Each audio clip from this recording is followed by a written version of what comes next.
नमस्कार दोस्तों। Last class में मैंने आपको चूर्ण कल्पना के विषय में बताया था। चूर्ण कल्पना में मैंने बताया था अत्यंत सूक्ष्म द्रव्यों को यककूट करके अपन जो यककूट करने के बाद जो आपका पैसा वो भाग रहता है वो चूर्ण कहलाता है। दरदरा भी कह सकते हैं, फाइन भी, पाउडर भी कह सकते हैं। इसकी जो मशीन है उसको पल्वराइजर कहते हैं। वही चूर्ण को इंग्लिश में पल्वराइज किया पाउडर कहा जाता है। और डिसिजेंटेड मशीन रहती है, उसमें भी चूर्ण को चूर्ण बनाने की मशीन रहती है, इसमें अपन डिसइंटीग्रेट करते हैं। ठीक है, आपको इसे इसके बारे में काफ़ी यूट्यूब पे काफ़ी वीडियोस मिल जाएंगी, वो आप देख सकते हैं। दूसरा, इसकी अपनी मात्रा बताई थी। एक कर्ष जो आपको बताई थी, सामान्य मात्रा एक कर्ष होती है। परिक्षेप मात्रा मैंने आपको बताई थी गुण और शक्कर के साथ। गुण के साथ आपकी संभाग शक्कर या चीनी के साथ 2 गुना। हींग को अगर अपन मिलाना चाहें तो उसको बहुत कम मात्रा में, इनसे भी कम मात्रा में मिलानी चाहिए। वो हींग बहुत तीक्ष्ण होती है, उसे उत्कीर्णित वेदन हो सकता है। और चूर्ण के लिए कंसेप्ट ये था। फिर अपन घी और शहद और तेल, इनको मिलाने के लिए 2 गुना चूर्ण, 2 गुना जितना चूर्ण से 2 गुना लेते हैं। घी, शहद और तेल, ये अपनी अनुपान है। अनुपान में बताता, अनुपान क्या होता है? भोजन के उपरांत जो अपन लेते हैं वो मतलब भोजन के बाद, अनु मतलब बाद में, अनुपान। तो अपन ने जैसे अपन ने चूर्ण लिया, चूर्ण के साथ शहद मिलाया अपने, या तो बाद में मिलाने के बाद उतना वो अनुपान कहलाता है। मिलाने के बाद आपने लिया। अनुपान से पान में बेसिकली ये अंतर है, लेकिन अनुपान ही बोला जाता है उसको।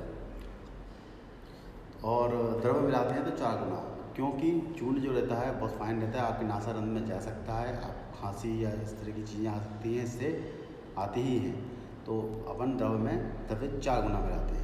फिर मैंने आपको गुटिका, आपका कल्क, इनके साथ अलग अनुपान की व्यवस्था अलग की गई है। वात, पित्त, कफ में डिवाइड किया था। वात के अनुसार 3 पल, पित्त के अनुसार 2 पल और कफ के रोगों के अनुसार 1 पल की मात्रा चूर्ण में दी जाती है।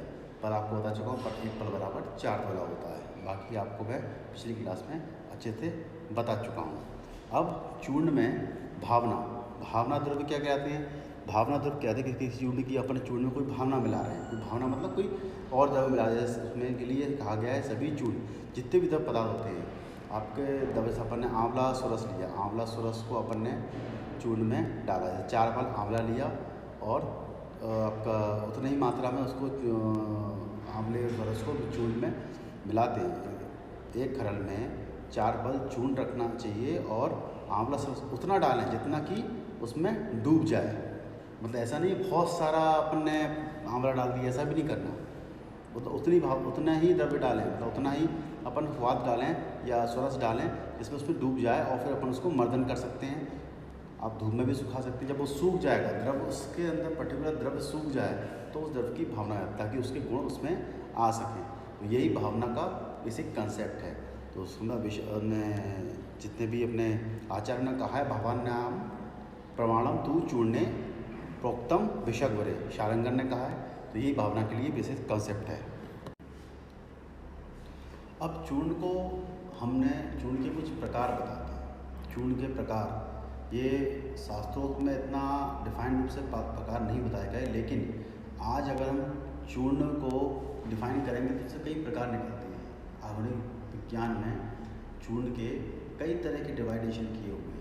आचार्यों ने उसको कभी यककूट चूर्ण, फ्लोरमाइन, इस तरह से बताया हुआ है, बहुत ज़्यादा डीपली नहीं बताया। लेकिन यहाँ पे चूर्ण को अपन एक अलग तरह से डिफाइन करते हैं। जैसे चूर्ण के जो प्रकार हैं आप देख सकते हैं। चूर्ण के प्रकार सूक्ष्म तत्व के अनुसार, सूक्ष्म तत्व थोड़ा, और दूसरा घटक द्रव्यों के अनुसार और कर्म के अनुसार। सूक्ष्म तत्व मतलब बहुत छोटे छोटे पार्ट जो रहते हैं, चूर्ण के बहुत महीन पार्ट, उन्हें कैसे मेडिसिन में उपयोग करते हैं। घटक द्रव्य के अनुसार एकल द्रव्य जो भी अपने, जैसे कि अपन ने हरड़ का चूर्ण बना लिया, वो एक द्रव्य। कर्म के अनुसार मैंने बात, कफ के अनुसार आपको मैं पहले ही बता चुका हूँ, तो और डिफाइन करूँगा। तो अपन सूक्ष्म तत्व के अनुसार, इस सूक्ष्म तत्व के अनुसार ये इसके 5 प्रकार हैं। ये 5 तरह से अपन चूर्ण को डिवाइड करते हैं। कैसे? स्थूल चूर्ण, पृथु चूर्ण, पट्ट चूर्ण, सूक्ष्म चूर्ण और सूक्ष्मतम चूर्ण। ये एक दूसरे के, ये थोड़ा सा मतलब जब भाई महीन है, सूक्ष्म में भी महीन है, उससे और महीन हो जाएगा, और पतला सूक्ष्म चूर्ण, पट चूर्ण और पतला होता है और मतलब महीन बहुत फाइन होता है, सूक्ष्म और सूक्ष्मतम बिल्कुल बहुत ज़्यादा सूक्ष्म। तो स्थूल चूर्ण जो रहता है हिल में, क्वाथ में, आप फांट में जो चूर्ण यूज़ करते हैं अपन, जो थोड़ा सा महीन रहता है, लेकिन अपन लगभग कह सकते हैं फाइन पाउडर जो अपन यूज़ करते हैं। और ज़्यादा फाइन पाउडर यूज़ करते हैं अपन आशा वरिष्ठ में। जब आशा वरिष्ठ अपन बनाते हैं तो उसमें भी और फाइन यूज़ करेंगे तो प्रथम चूर्ण उसको कहते हैं। तो था पट्ट चूर्ण क्या करते हैं, कल्क में, लेप में जो भी चूर्ण करते हैं अपन, मलहम वगैरह यूज़ करते हैं लोग, वो क्या करते हैं अपन एक कल्क बनाते हैं, कोई भी पेस्ट बनाएंगे अपन, तो चूर्ण अगर थोड़ा फाइन होगा तभी उसका कल्क बन पाएगा। अगर मोटा रहेगा तो खिंचाएगा, प्रॉब्लम करेगा, आपको ब्रांड पर भी लगने के योग नहीं रहेगा। तो वही है लेप में और कल्क में ये चूर्ण यूज़ करते हैं। सूक्ष्म चूर्ण और गुटिका वटी, अगर अपन गुटिका में थोड़ा भी चूर्ण मोटा रहा तो वापस उसकी टैबलेट नहीं बन सकती, इसलिए बहुत फाइन चूर्ण चाहिए उसके लिए। तो और सूक्ष्मतम क्रिया अपने और ज़्यादा उसको फाइन किया, मतलब अपने पल्वराइजर में डाला, चूर्ण निकाला, फिर उसको फिर मिक्सी में चलाया, फिर दोबारा फिर उसको कपड़े छन किया, फिर कपड़े छन किया, करते करते इसकी कई आप चूर्ण आप देखेंगे बड़े बड़े कंपनियों में, आप यूट्यूब पर भी और वीडियो देख सकते हैं चूर्ण किस तरह से फाइन करते हैं। उसकी अलग अलग रेंज रहती है, किस रेंज में इसको इतना करना है, इस रेंज में इसको इतना करना है, तब जा कर के वो टैबलेट या वटी बनती है। आप एलोपैथी में देखते हैं, एलोपैथी में कैसे फाइन पाउडर बन जाता है, फाइन पाउडर से ही अपन को बाइंड करके जो ग्लूको बाइंड उसको बाइंडिंग करके एक टैबलेट बनती है, तो बहुत ज़्यादा फाइन होता है। वो होता है सूक्ष्मतम चूर्ण। जैसे भस्म, पिस्टी, अंजन, कि अगर अंजन मतलब आँखों में लगाने वाला, अगर वो फाइन नहीं होगा तो प्रॉपर एब्जॉर्ब कैसे होगा। क्योंकि आँख में अगर आपका थोड़ा भी चूर्ण मोटा रह गया तो आँख को आपको डैमेज कर सकता है, इसलिए भस्म, पिस्टी में और सूक्ष्मतम चूर्ण। तो ये प्रकार है स्थूल, प्रथम, पट्ट, सूक्ष्म, सूक्ष्मतम, ये इसके चूर्ण के प्रकार ये बताए गए हैं। इसी के अनुसार पूरा चूर्ण का डेविडेशन किया गया कैसे कैसे करना है। दूसरा पॉइंट अपन ने बताया था एकल घटक द्रव्य के अनुसार। घटक द्रव्य के अनुसार सबसे पहले आता है एकल द्रव्य चूर्ण, दूसरा मिश्र चूर्ण। दो अलग पॉइंट हैं। एकल द्रव्य चूर्ण होते हैं जैसे आंवला, शतावरी, हरित की चूर्ण, ये क्या है एकल द्रव्य चूर्ण, मतलब सिंगल ड्रग ली, सिंगल में चूर्ण बनाया तो एकल द्रव्य कहलाता है। आंवला चूर्ण हुआ, हरड़ चूर्ण हुआ।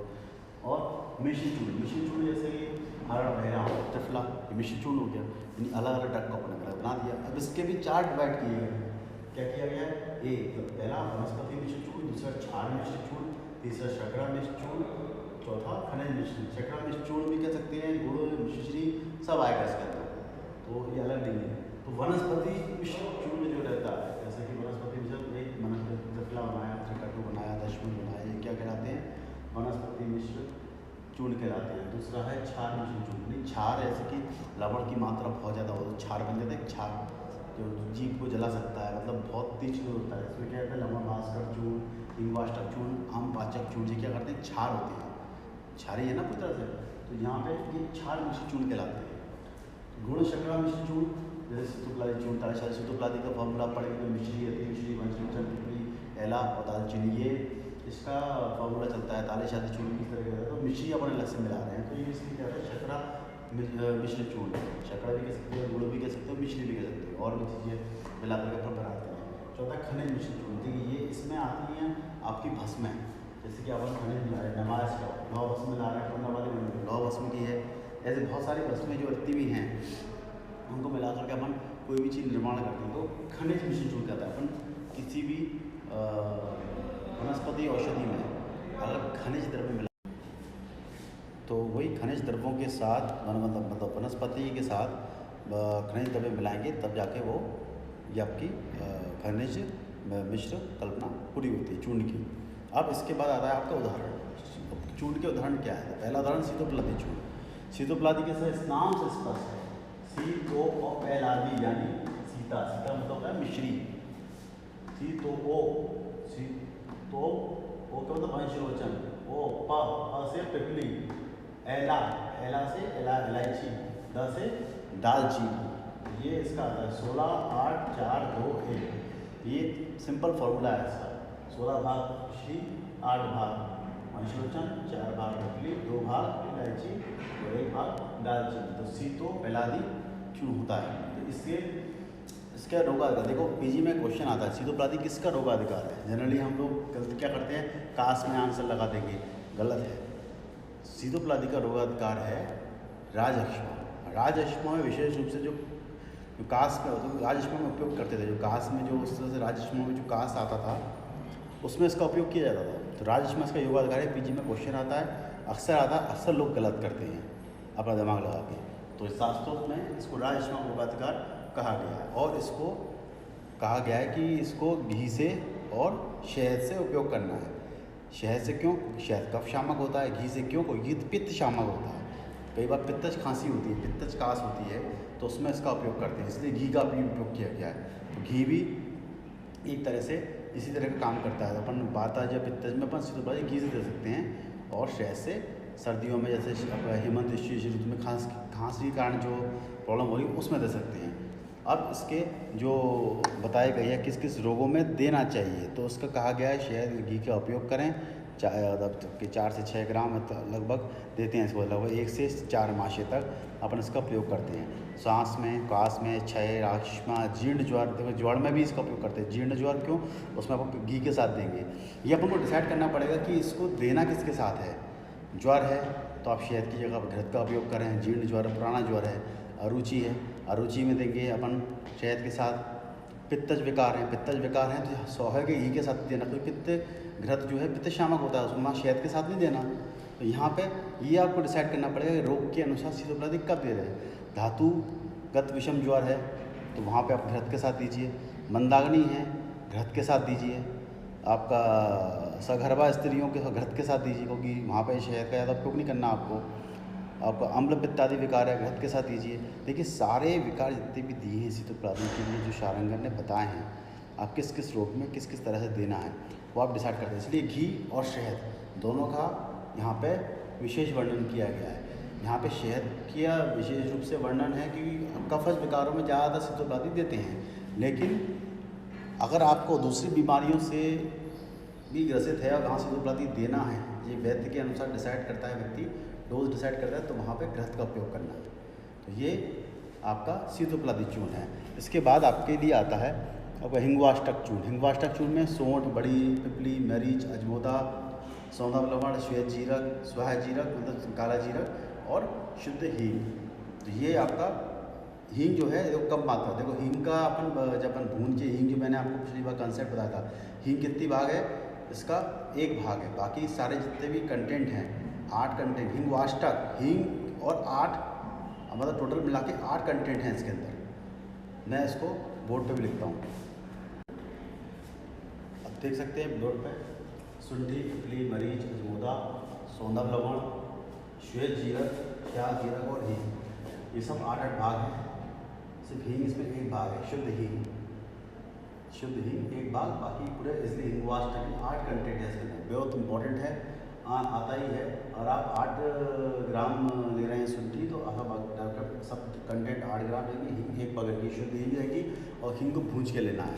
इसके लिए हिंगवाष्टक चूर्ण जो है इनको अच्छी तरह से कंटेंट बना के जब अपन उसको देते हैं, इसकी मात्रा क्या होनी चाहिए, तो इसकी मात्रा है कि इसकी मात्रा 1 से 4 मासे तक घी गरम या ठंडे पानी से लेना चाहिए। गरम ठंडे पानी से भी ले सकते हैं, आप सीधे चाट भी सकते हैं।